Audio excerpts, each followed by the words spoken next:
Hi guys! Welcome to my YouTube channel po. New day, new video po tayo. Ngayon na pag-usapan po natin ay ang nalalapit po na release ng April 1, 2026 po sa ating mga SSS pensioner po na first batch po.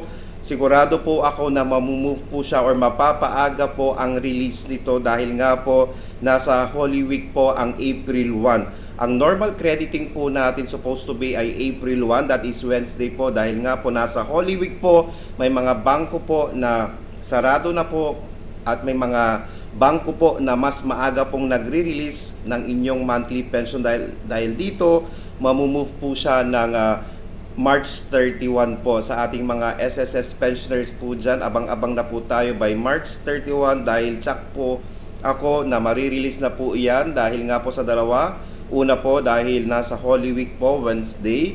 At pangalawa po dito may mga bangko po na mas maaga pong nagre-release ng ating SSS pension. Sa ating mga SSS pensioner po, pakicheck po by March 31, sigurado po tayo dyan na nandyan na po iyan sa inyong mga ATM accounts po. At syempre po, wag po nating kalimutang mag-comply ng ating ACOP or Annual Confirmation of Pensioner para hindi po masuspend ang inyong monthly pension po. Sa ating mga SSS pensioner po dyan na mayroon pong online banking, hintayin na lang po ang notification ng inyong mga bangko.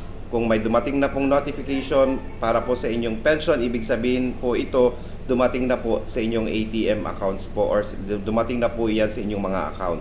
Okay? Sana po nakatulong po ako. Please do not forget to subscribe, like, and share para po lagi po kayong updated sa ating mga videos. Maraming salamat po and stay safe. Bye-bye!